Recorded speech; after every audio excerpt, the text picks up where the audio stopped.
এইবারের নির্বাচনে হ্যাঁ এবং না এরকম একটা ভোট আছে নাকি নাই? মার্কা তো আপনারা দিবেন ভোট যার যেটা ভালো লাগে, কিন্তু হ্যাঁ না এরকমের একটা ভোট আছে নাকি নাই? আপনারা কি হায়ের পক্ষে না নায়ের পক্ষে? হ্যাঁ কারা কারা হাত তোলেন তো। আমি হিসাবে তুলনে অনেকে তুলছে, হাত নামান। নায়ের পক্ষে কে কে হাত তোলেন? নায়ের পক্ষে কে কে?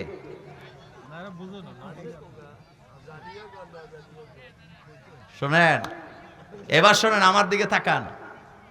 আমরা এমন এক জাতি, হা দিলে কি হইব না দিলে কি হইব এখনো অনেকে জানে না।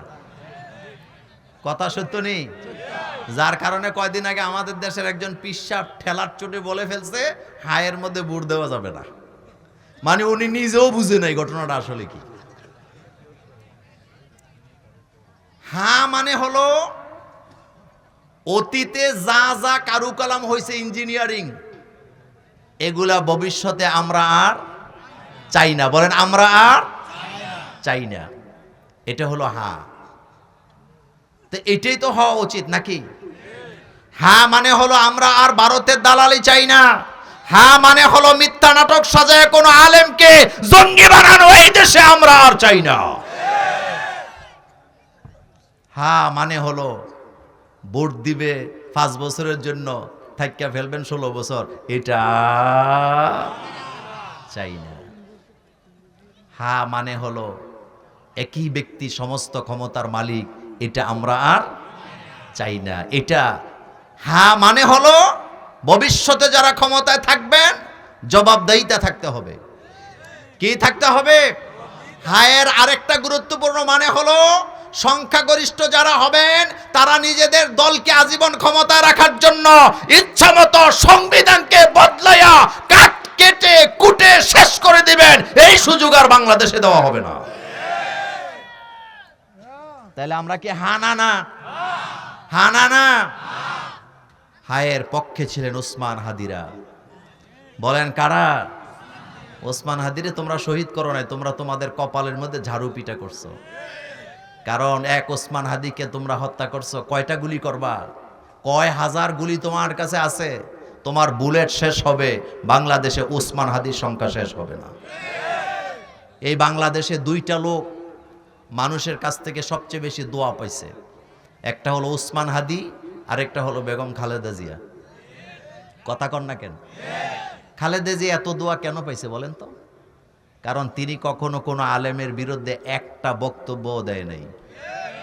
কোন আলেমকে তিনি মিথ্যা নাটক সাজায় জঙ্গি বানাবার নাটক তিনি করেন নেই। খালেদা জিয়া কখনো ইসলামের বিরুদ্ধে একটি কথাও বলেন নাই, কোন মাদ্রাসার বিরুদ্ধে কথা বলে নাই, ইসলামের আইনের বিরুদ্ধে জীবনে কোনোদিন কটূক্তি করেন নাই, আলেম ওলামাদেরকে ব্যঙ্গ করে কোনোদিন কথা বলেন নাই। যার কারণে কলিজা ভরা দোয়া তার জন্য মানুষের কাছ থেকে আসে নাকি নাই? আমার কলিজার ভাইয়েরা, কথা বলছিলাম কোরআনের ব্যাপারে। আল্লাহ রাব্বুল আলামিন বলছেন আর রহমান, তিনি তো দয়ালু। আল্লামাল কোরআন, যিনি তোমাদেরকে কোরআন শিক্ষা দিয়েছেন, তার মানে আমাদেরকে কোরআন শিক্ষা দিয়ে আমাদের প্রতি দয়া করেছেন কে? আজকের পৃথিবীর সব জায়গায় কোরআন আছে না না? কোরআন যে কি মজার কিতাব। সৌদি আরবের একজন নারী 50 বছর বয়সের সময় তিনি সিদ্ধান্ত নিলেন আমি হাফেজে কোরআন হব। সুবহানাল্লাহ। কয় বছর বয়স? 50 বছর বয়সের সময় নারীরা মা হওয়ার যোগ্যতা হারায়, এটা স্বাভাবিক। কথা সত্য নেই? কিন্তু ওই মহিলা সিদ্ধান্ত নিছে 50 বছর বয়সে সে কি হবে? কোরআনের হাফেজ হবে। বলেন কি হবে? সে সিদ্ধান্ত নিয়ে কোরআন মুখস্থ করা শুরু করলেন। কিন্তু কোরআন, তার যে বয়স হয়েছে, তিনি কোরআন মুখস্থ করতে তার কষ্ট হচ্ছে। তিনি হাল ছাড়েন নাই। তার বয়স যখন 50 বছর, সেদিন থেকে তিনি কোরআন মুখস্থ করা শুরু করলেন। আর আল্লাহর কাছে দোয়া করলেন, আল্লাহ তুমি আমারে হাফেজা কোরআন না বানাইয়া মৃত্যু দিও না। আমি যেন হাফেজ না হইয়া মৃত্যুবরণ না করি। আশ্চর্য হবেন, গত সপ্তাহে পত্রিকায় আসছে এই মহিলার বয়স যখন 70 বছর পূর্ণ হয়েছে, 70 বছরের পূর্ণের দিন আল্লাহ তারে হাফেজে কোরআন বানায় দিছে। তাহলে হেফজ করতে তার কয় বছর লাগছে? সুবহানাল্লাহ, বাজ্যে কইেন আর কি, কয় বছর? আর আমাদের গ্রামের মুসল্লিদেরকে যদি খতিব সাহেব বলে আসেন না 10টা সূরা অর্থ সহ শিখি, আমাদের কি বয়স আছে? বিড়ি খাওয়ানোর বয়স আছে, ফান খাওয়ার বয়স আছে, ফাকনা কথা বলার বয়স আছে, দোকানে বসে সারাদিন গিবত করার বয়স আছে, কোথায় কি হয়েছে সবগুলার পাই টু পাই বলার যোগ্যতা আছে, আল্লাহর কোরআনের সূরা মুখস্থ করার যোগ্যতা নাই।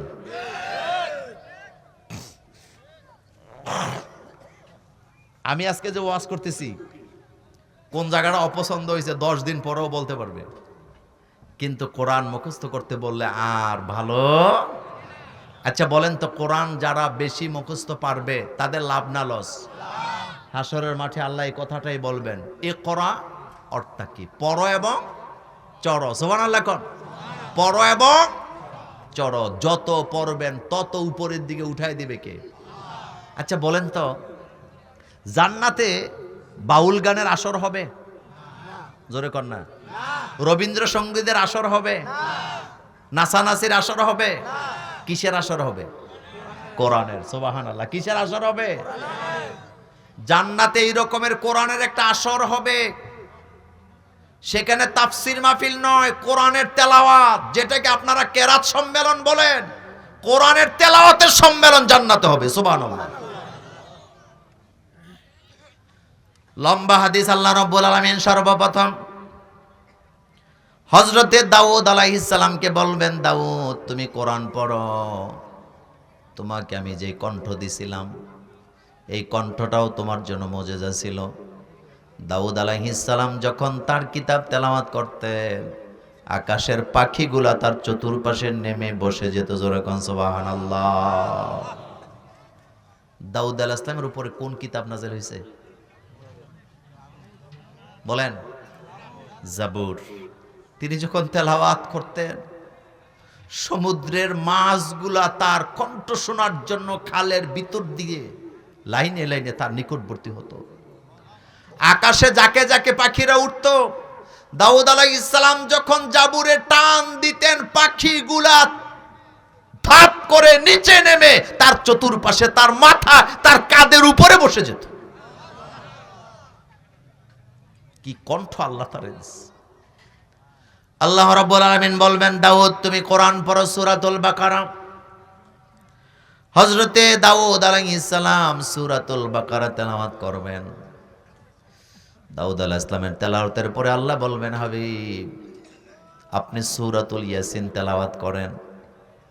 আপনার আমার নবী সূরাতুল ইয়াসিন তেলাওয়াত করার পর জান্নাতীরা বলবে, আল্লাহ যেই কোরআন তুমি নাজিল করেছো সারা জীবন শুনে, যে কোরআন তো তোমারই বাণী, তোমার কণ্ঠ আমরা কোরআন শুনতে চাই।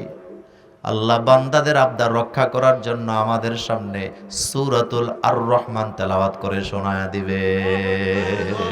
আল্লাহু আকবার বলেন। কোন সূরা? আরো জোরে বলেন, কোন সূরা? সূরাতুল আর রহমান শোনায়া দিবে আল্লাহ পাক। আপনি বলবেন, মোল্লা ভাই আর রহমান কেন আল্লাহ তেলাওয়াত করবেন? তার কারণ হলো আর রহমানের ভিতরে আল্লাহর সকল নাজ নেয়ামতের কথা আছে না? পড়েন সবাই, একই আয়াত বারবার আসছে, ফাবি আলা, পড়েন ফাবি আলা রাব্বিকুমা তুকাযিবান। ঘরে ঘরে কোরআন তেলাওয়াত করার দরকার আছে না? প্রত্যেক ঘরে ঘরে সকালবেলা কোরআন পড়বেন, এই কর্মসূচি কার? আল্লাহ পাক বলছেন, আকিমিস সালাতা লিদুলুকিশ শামসি ইলা গাসাকিল লাইলি ওয়া কুরআনাল ফাজরি ইন্না কুরআনাল ফাজরি কানা মাশহুদা। আল্লাহ বলেন, বান্দা সকালে ফজর পড়ো, ফজরে কোরআন তেলাওয়াত করো, কারণ তোমরা যখন সকালে কোরআনের তেলাওয়াত করো, তোমাদের তেলাওয়াতের সাক্ষী আমার ফেরেশতারা হয়ে যায়। আপনাদেরকে আমি একটা আশ্চর্যজনক জিনিস দেখাই। কোরআন এমন একটি মর্যাদার কিতাব, আপনাদের এলাকার বাচ্চারা কোরআন পড়ার জন্য সকালবেলা মক্তবে যায় না? মক্তবকে আপনারা কি বলেন? সকালবেলা যে স্কুল মসজিদে যায় কোরআন পড়তে, এটারে কি করা হয়? কি কয়? ফোরকানিয়া মাদ্রাসা। এটাকে মক্তব বলে। কি বলে? একটু খেয়াল করবেন, কালকের থেকে 6 বছরের বাচ্চা মক্তবেও যায়, এই বাচ্চাটা দুপুরবেলা স্কুলেও যায়। কিন্তু আপনি বাচ্চাটার আচরণ খেয়াল করবেন, কালকের থেকে খেয়াল করবেন। যেই 6 বছরের বাচ্চাটা স্কুলে রওনা দিল, বস্তা ভরা বই নিয়া, খাতা নিয়া, সিলেবাস নিয়া বাচ্চাটা স্কুলের দিকে রওনা দিল। বাচ্চার ব্যাগ একবার পিঠের মধ্যে থাকে, একবার ডান হাতে থাকে, আর একবার বাম হাতে থাকে। রাস্তার মধ্যে যদি পেশাবের ব্যাগ হয়, এই বাচ্চাটা বইয়ের বস্তাটা রাস্তার পাশে রাইখা পেশাব করতে যায়। খেলাধুলার নেশা পাইলে বাচ্চাটা এই ব্যাগটাকে সাইডে রাইখা দিয়ে খেলাধুলায় নেমে যায়। সেম বাচ্চাটাই যখন আবার কোরআন পড়ার জন্য মসজিদের দিকে রওনা দেয়, আপনি তাকায় দেখবেন এই বাচ্চা বইয়ের মতো কোরআনের সাথে আচরণ করে না। বই যেমন ডাইনে নেয়, বামে নেয়, রাস্তায় রাখে, কোরআনটা সে কখনোই এইভাবে রাখে না। জোরে বলবেন, কোরআনটা বাচ্চার কোন জায়গায় থাকে? আরো জোরে বলেন, কোন জায়গায়? আমার কলিজার ভাইয়েরা, 6 বছরের বাচ্চারাও বুঝে কোরআনের সাথে বেয়াদবি করা যায় না, এই জন্য কোরআনকে বুকের মধ্যে জায়গা দেওয়া লাগে। আর আমার দেশের কিছু পান্ডা মার্কা নেতা আছে, কোরআনের কথা বললে মাথা গরম হয়ে যায়, এমন বেয়াদব নেতাও বাংলাদেশে আছে না? না, তোর চাইতে 6 বছরের বাচ্চা অনেক বুদ্ধিমান। কথা ঠিক কি না? কারণ তুই হলি বলদ মার্কা মানুষ, তুই কোরআনের মর্যাদা বুঝস নাই। কোরআন তো নিজে পড়তে জানেও না। এই দেশে বহু সুদর্শন পুরুষ আছে, কোরআন তো পড়া দূরের কথা, বিসমিল্লাটাও পারে না। হেতে বলে বাংলাদেশের সুদর্শন পুরুষ, হেতে আবার ফ্লাজু পইরা জানাজা পড়তে যায়। কি পইরা? কি পইরা? প্লাজোকে মায়া গবসাক না পোলাগ, হেতে বলে সুদর্শন। সুদর্শন পুরুষ দিলে আমাদের সভাপতি। কথা সত্য নেই? পুরুষ দাড়ি নাই, হিজরা। এখন আর কয় না? বলেন, পুরুষ দাড়ি নাই। আরো জোরে বলেন। আল্লাহ বানাইছে তোরে পুরুষ বেড়া, দাড়ি দেখলেই বোঝা যায় এটা পুরুষ। সব নবীদের দাড়ি আছে না নাই? আরো জোরে বলো। দাড়ির কথা কোরআনে আসেনি? আছে। হযরতে মূসা আলাইহিস সালামের কাছে যাইয়া একদল বিচার দিছে, আপনার ভাই হারুন রেসালাতের দায়িত্ব ঠিক মতো পালন করে না, দাওয়াতি কাজ ঠিক মতো করে না। মূসা আলাইহিস সালাম তার দাড়ি ছিঁড়া ফেলাম আজকে। যাইয়া দাড়ির মধ্যে এমনি ধরছে, এমনি ধরছে। হযরতে হারুন আলাইহিস সালাম কয়, ভাই তুমি আমার দাড়ি ধরে টান দিও না, তারা তোমার কাছে আমার ব্যাপারে মিথ্যা কথা বলেছে। এবার জানতে চাই, হযরত ইউসুফ নবীর দাড়ি আছে না নাই? ইব্রাহিম আলাইহিস সালামের দাড়ি আছে না নাই?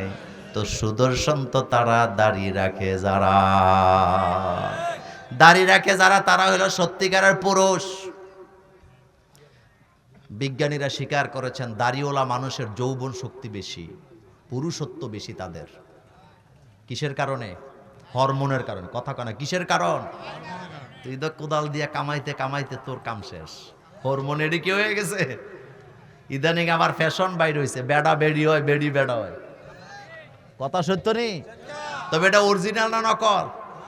এটা নকল। এটা দেখতে দেখা যায়, কিন্তু ভিতরে মাল নাই। ভিতরে কি নাই? পুরুষত্ব কারে কয়? পুরুষ ছিল হাদি। পুরুষ কে ছিল? হাদির একটা কথা আমার কানে বাসে, আমি 50 বছর হায়াত পাইলাম, লাভ কি যদি আমি উম্মার মধ্যে চেতনা জাগ্রত করতে না পারি? আমি তো একদিন বাঁচতে চাই। আল্লামা সাইদি বলেছিলেন, 1000 বছর শিয়ালের মতো বাঁচতে চাই না, একদিন সিংহের মতো বাঁচতে চাই।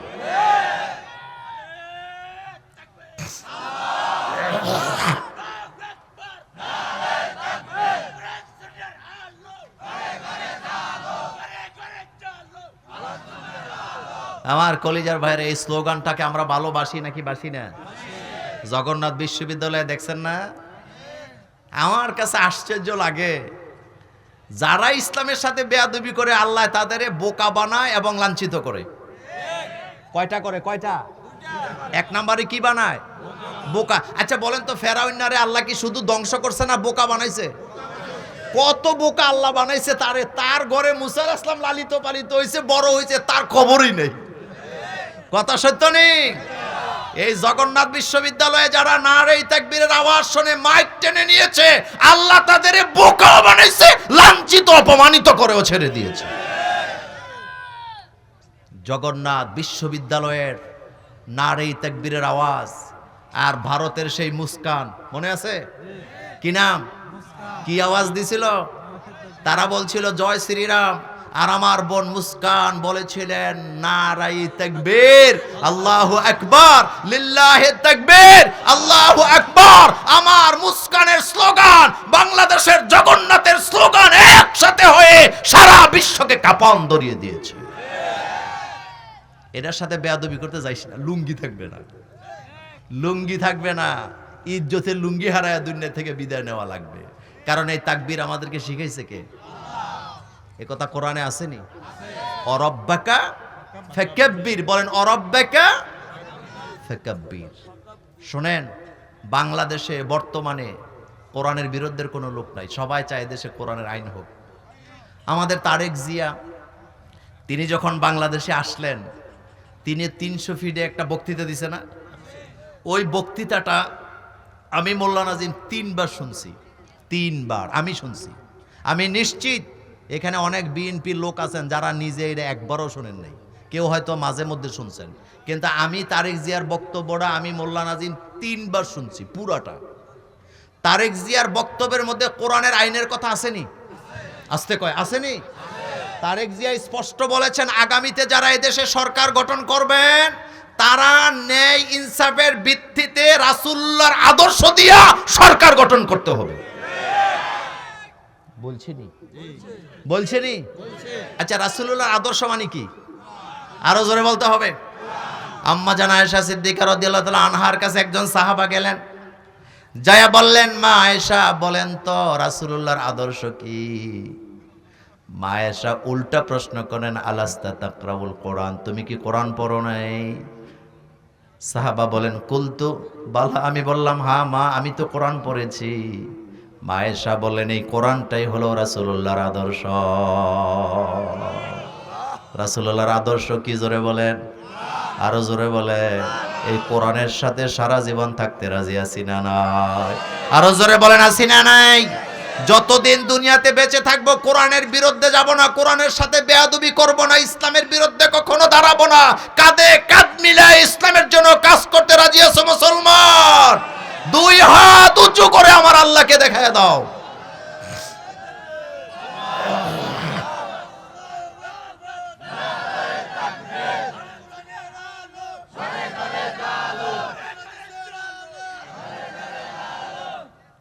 কোরআনের আইন আমাদের জন্য উপকার না অপকার?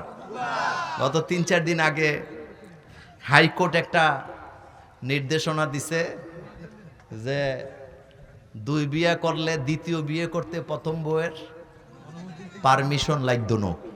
নোয়াখালীর ভাষায় এমনিই তো কয় নাকি? কি লাগবে না? প্রথম স্ত্রীর পারমিশন লাগতো না। তো আমি এটাকে বললাম এভাবে যে এক তো নাসুন্না বুড়ি আবার পাইছে, কথা কয় না বাঙালি, দেখছেন না? এক তো নাসুন্না বুড়ি আবার পাইছে, এমনি থামাইতে পারি না, এখন আবার উস্কানি দিয়ে দিচ্ছে। শোনেন, এই যে একটা সমস্যা আমাদের দেশে, এই রুলটা হাইকোর্ট দেওয়ার উচিত মানে দরকারই ছিল না। কারণ ইসলাম একাধিক বিয়ে করার জন্য উৎসাহ দেয় নাই, রাস্তা খোলা রাখছে।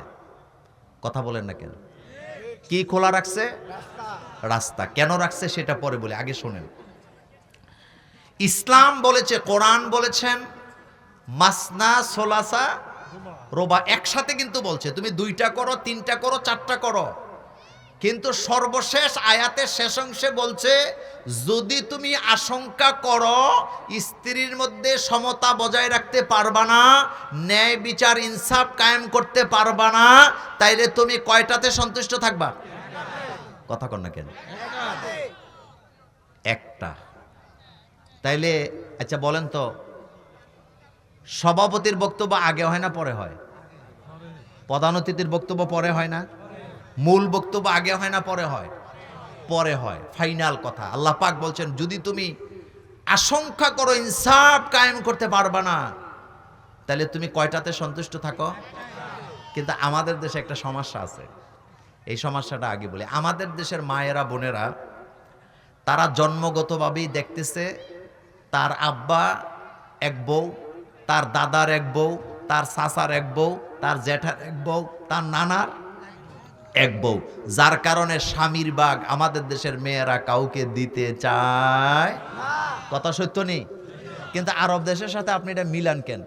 আরবের মেয়েরা জন্মের পরে দেখে তার বাপের 4 বউ, তার চাচার 4 বউ, তার দাদার 4 বউ, তার নানার 10 বউ। কথা সত্য নেই?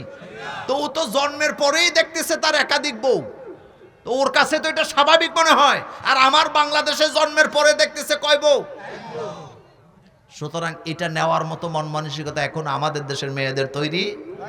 আরেকটা মজার কথা বলি, আমাদের দেশে যে ব্যক্তি 2 বিয়ে করছে, ওই ব্যক্তিরে কালকে যায় বলবেন যে মোল্লা ভাই আমাদের এলাকায় আসছিল, তিনি জিজ্ঞেস করছিলেন তোমাকে জিজ্ঞেস করার জন্য, তুমি তো 2 বিয়ে করছো, কিন্তু তোমার মেয়ে যে বিয়ে করছো, তোমার মেয়ের হাজবেন্ড 2 বিয়ে করুক, তুমি চাও কি না? সে কি বলবে? কথা কন না কেন? সে রাজি হইব নি?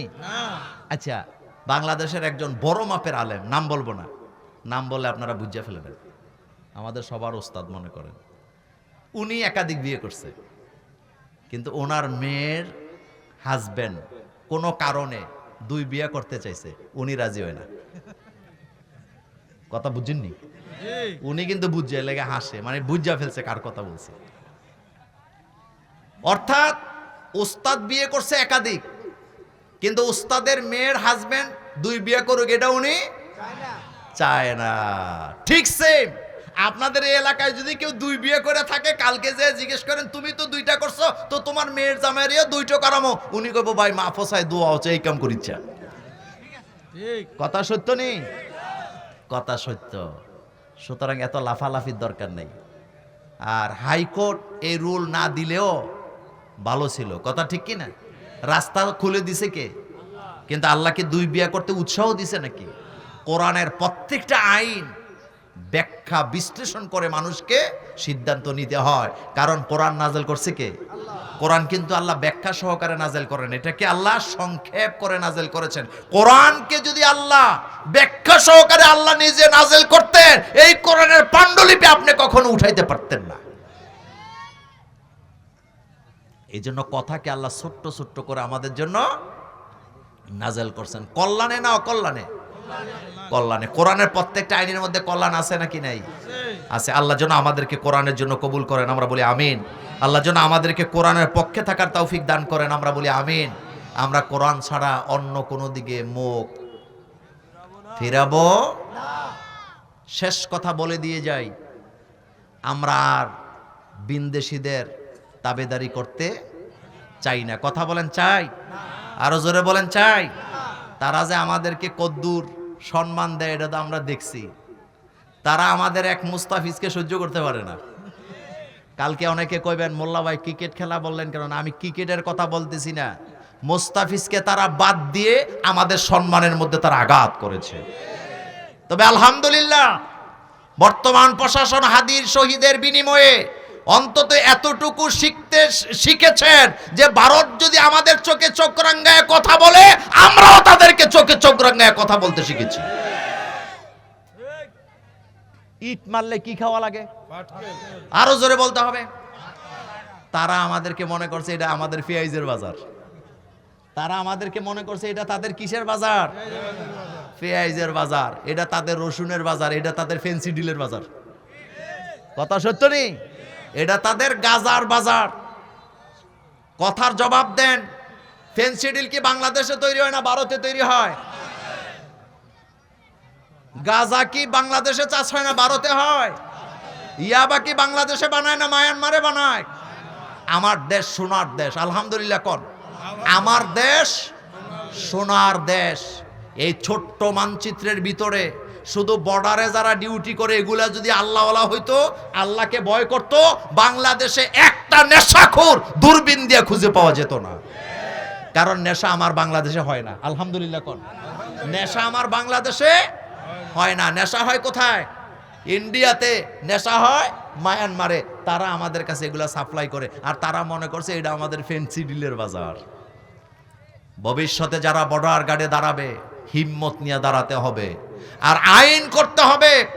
বর্ডারের যে এলাকা দিয়ে একটা ফেন্সি ডিলের বোতল বাংলাদেশে ঢুকবে, ওই এলাকায় যে অফিসার দায়িত্বে থাকবে, একদিনের চাকরিতে তাকে রাখা হবে না, লাথি মেরে গার্ড ধরে বের করে দেবে। কারণ আমার দেশ সোনার দেশ। বলেন আমার দেশ। এখানে ফেন্সি ডিলও হয় না, গাজাও হয় না, এখানে ইয়াবাও। আপনারা যারা ইসলাম মানেন, ইসলামী আন্দোলন করেন বা কোরআনকে ভালোবাসেন, আপনি তো শান্তিতে আছেন। কিন্তু আপনি জানেন যেই ঘরে একটা গাজাখুর আছে, আপনি কালকে যেয়ে জিজ্ঞেস করেন ওই ঘরে শান্তি আসেনি? আর গাজাখুরের তো মাও নাই, হাতে মার জিনিস বিক্রি করে ফেলে।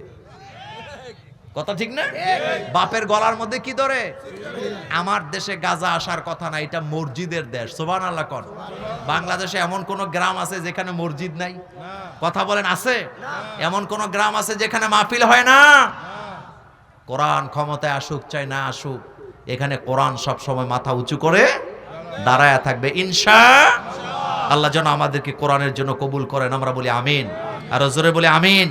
আমরা যেন 5 ওয়াক্ত নামাজ বা জামাত পড়তে পারি, আমরা বলি আমিন। আল্লাহুম্মা সাল্লি আলা সাইয়্যিদিনা মুহাম্মাদিনিন নাবিয়্যিল উম্মিয়্যি ওয়া আলিহি ওয়া আসহাবিহি আজমাইন, আল্লাহুম্মা আমিন।